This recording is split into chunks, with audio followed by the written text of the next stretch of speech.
It's time for a lesson in 747-400 nutrition. To your benefit, there is really only one food group in this triangle. This is fuel. Fuel drives this beast. With all the passenger and cargo space in this bird, it's hard to imagine where they keep all this fuel. Fuel is stored in 2 outboard main tanks, 1 and 4, 2 inboard main tanks, 2 and 3, reserve tanks, a center tank, and a stabilizer tank.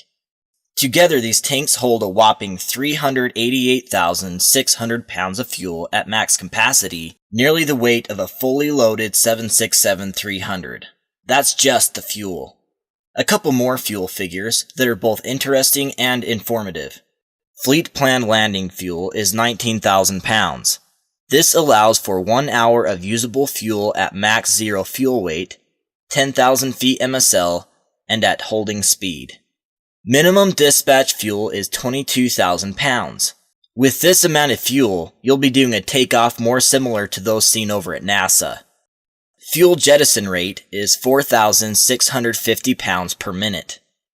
Taxi fuel per minute is 130 pounds.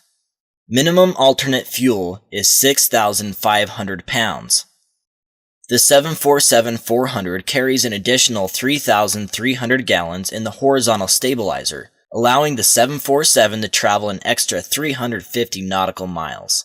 Rather than discussing the every operation of the fuel system, for now we will cover the technical aspects of this system and focus on transfer and balance logic later during the flight section.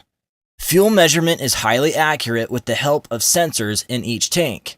This information is then shown on the primary ICAS, as well as the fuel synoptic, where quantity for each tank is shown. Fuel temperature is drawn from main tank number 1 and is shown on the primary ICAS in white. If the fuel temperature is negative 37 degrees Celsius or below, this will show in amber. Fuel does have a freezing point, which as you can see is well below that of water. The reason these cautions show is the fuel may begin to gel. Not a good time to be waking the beast. Assuming the conditions are not that of Arctic temperature, fuel can be provided through various fuel pumps. 2 AC-powered fuel tanks exist in each main tank. However, one can provide sufficient fuel for 1 engine during takeoff, or 2 in cruise. Additionally, in main tanks 2 and 3 are override jettison pumps, which unlike the regular pumps, can provide enough fuel for 2 engines on takeoff as well as cruise. The horizontal stabilizer tank has 2 AC-powered transfer jettison pumps, which can transfer all the fuel to the center wing tank. Another feature to keep in mind, and one seen in other aircraft as well, is the higher output pressure of the center pumps. This in turn allows for the center tank's fuel to be used before the wing fuel. When one of the override jettison pumps begins to experience low pressure, a scavenge pump transfers the existing fuel to the center tank into main tank number 2. We'll see this later in flight. Through scavenge, crossfeed, and transfers, imbalances may develop. An imbalanced aircraft means an affected center of gravity, aerodynamic drag, and has less fuel economy. To counter these situations, you will learn later in the flight section how to manage fuel to a balanced state through various methods. One of the more important features of the fuel system is one that is quite humorous if you stand back and think about it. This is fuel jettison. I suppose the only humorous part about it is the fact that it is so important that we are able to dump perfectly good fuel overboard. The only problem with this fuel is it weighs too much. You can imagine that this procedure isn't taken lightly and rarely takes place. Generally, the crew will get the aircraft in a hold over a large body of water and jettison this fuel.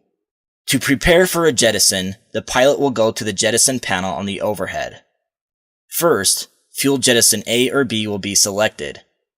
When this is selected, the fuel temperature indication is replaced with a fuel to remain indication on the ICAS. Rotating the fuel to remain knob on the jettison panel will then set the desired amount of fuel to remain. Actual jettison is started by pressing either jettison nozzle valve to on, which activates all override jettison and transfer jettison pumps in tanks containing fuel. To ensure all tanks with fuel are used in the jettison, make sure each wet tank's fuel pump is on. The tank's raw values are then viewed on the fuel synoptic to ensure the numbers are actually winding down. Jettison time is initially estimated using pre-programmed rates, but the system begins to automatically adjust this time 90 seconds after jettison has been started. Jettison time remaining will show on the secondary ICAS. Knowing the fuel system is very critical.